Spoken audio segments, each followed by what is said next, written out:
Hello and welcome back to MintStory English. I'm so happy you are here today.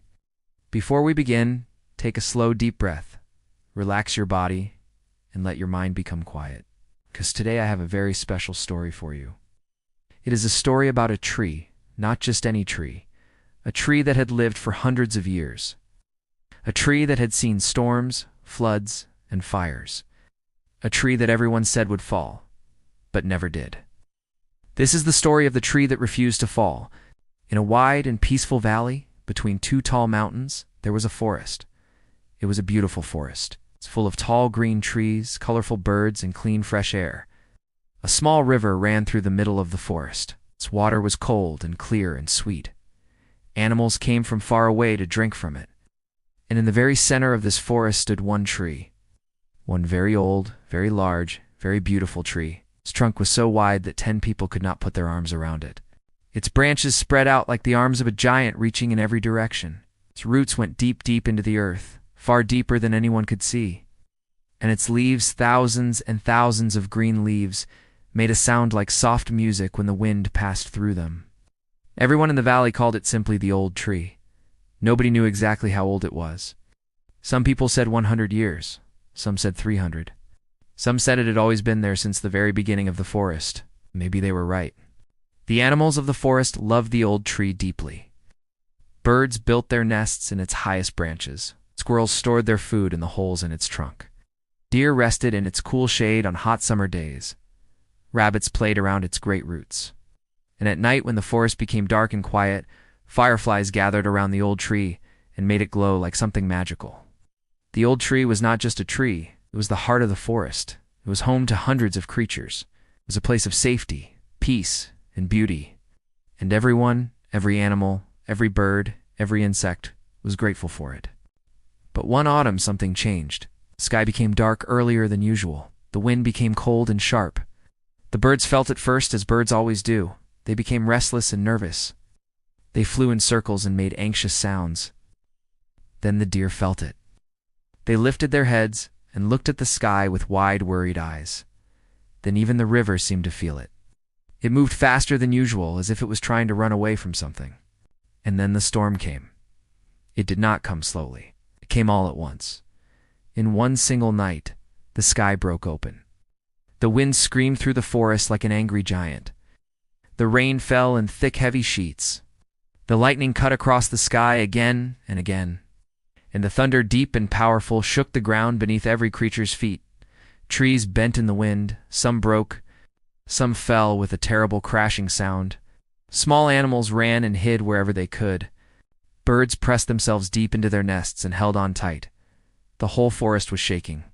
It was the worst storm anyone could remember. And in the middle of it all stood the old tree. The wind hit it with full force. The rain soaked its bark and leaves. The lightning flashed all around it. The old tree bent. Its great branches swayed left and right.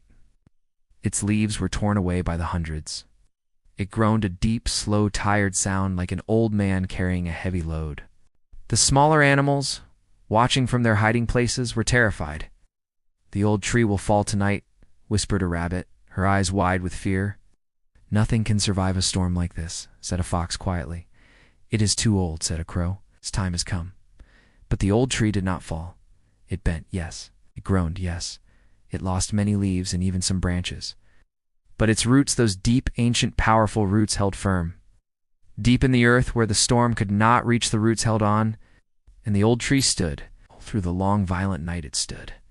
When morning came, the storm was gone. The sky was pale and quiet. The forest was wet and still.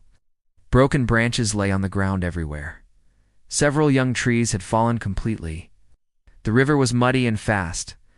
The whole forest looked tired and wounded, but the old tree was still standing, damaged, yes.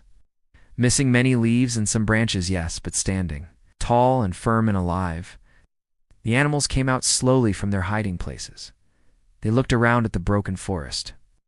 And then they looked at the old tree, and one by one they came to it. The rabbits touched its great roots with their soft paws. The deer rested their heads against its wide trunk. The birds flew to its remaining branches and sang softly. Even the fox, who never showed his feelings, sat quietly at the base of the old tree and closed his eyes. Nobody spoke. They did not need to, because they all felt the same thing: gratitude, deep, quiet, real gratitude. But the story was not over. A few weeks after the storm, a group of men came to the forest. They were woodcutters. They carried sharp axes and long saws. They walked through the forest looking at the trees carefully. They measured trunks. They knocked on bark. They talked in low voices and made notes. They were looking for strong old trees to cut down and sell as wood. And when they saw the old tree, they stopped. They looked at it for a long time. Its trunk was enormous. Its wood would be worth a great deal of money.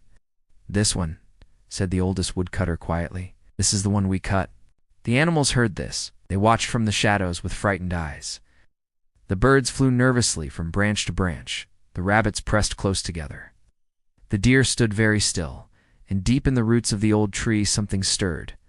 Not fear, not anger, something older than both: determination. The next morning, the woodcutters returned with their tools.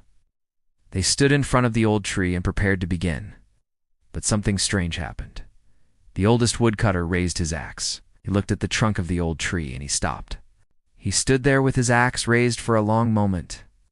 Then slowly he lowered it, put his hand on the bark of the old tree. He felt its rough, ancient surface under his palm.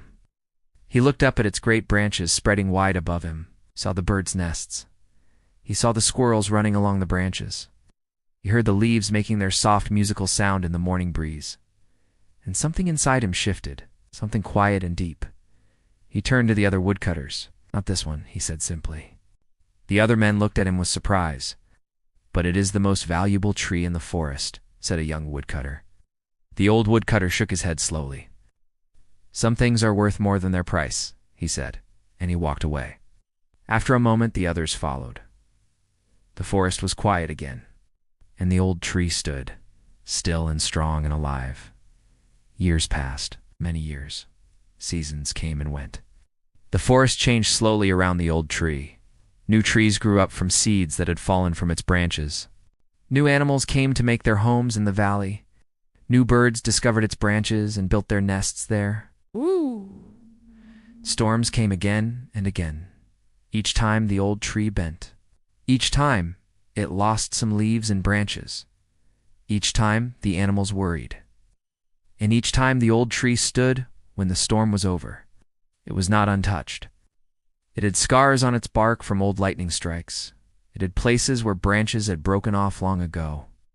It had marks that told the story of every storm, every flood, every hard season it had survived. But these marks were not signs of weakness. They were signs of strength. They were proof of everything the old tree had survived, everything it had endured, everything it had refused to let defeat it. And the animals of the forest understood this. They looked at the old tree's scars, and they did not see damage. They saw history. They saw courage. They saw a life fully and bravely lived. One spring morning, a young deer stood beneath the old tree. She was looking up at its great branches with wide, curious eyes. An old rabbit sat nearby watching her. "Why does everyone love this tree so much?" the young deer asked. The old rabbit was quiet for a moment. Then he said something the young deer never forgot, because it never gave up. The old rabbit said simply, "Every storm tried to bring it down. Every drought made it thirsty. Every winter took its leaves. People tried to cut it. Time tried to weaken it." He paused, and still it stands. The young deer looked at the old tree for a long time. She looked at its scars. She looked at its wide, strong trunk. She looked at its roots going deep into the earth. She looked at the birds singing in its branches. She looked at the new small trees growing around it from its own seeds. The old tree had not survived because nothing bad had ever happened to it. It had survived because when bad things happened, it held on. It bent but did not break. It lost leaves but kept its roots. It was damaged but never defeated. And in doing so, it had become something more than just a tree. It had become a home, a shelter, a teacher, a symbol of strength, of patience. And so, the forest grew on, season after season, year after year, and at the center of it all, the old tree stood, quiet and strong and full of life. And if you ever walked through that valley and sat beneath its great branches and listened carefully, you might hear something in the sound of its leaves. Not words exactly, but something that felt like words. Something that said, "Stand firm when the storms come. Let your roots go deep. Bend if you must, but never break. Because the storms will pass. They always pass. What remains standing after the storm is over will be stronger than it ever was before." The end. And that was the story of the old tree. The tree that bent in every storm. The tree that lost its leaves again and again. The tree that people tried to cut down. But the tree that never gave up and never fell. I hope this story gave you something today. Maybe strength, maybe hope. Maybe just a quiet reminder that you too can stand firm through the storms in your life. Just like the old tree, your roots go deeper than anyone can see. And that is enough. That will always be enough.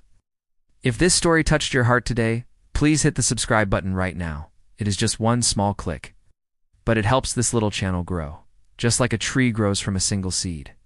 Here at MintStory English, every story is written just for you. Simple words, real feelings, big lessons. New stories come every week. So subscribe now and never miss a single one. And if you enjoyed today's story, please give it a thumbs up and share it with someone who needs a little strength today. Because good stories are like strong trees. Give shelter to everyone around them. This was MintStory English. Thank you for listening. Thank you for learning. We'll see you in the next story. Until then, keep listening, keep learning, and keep standing strong. Goodbye for now.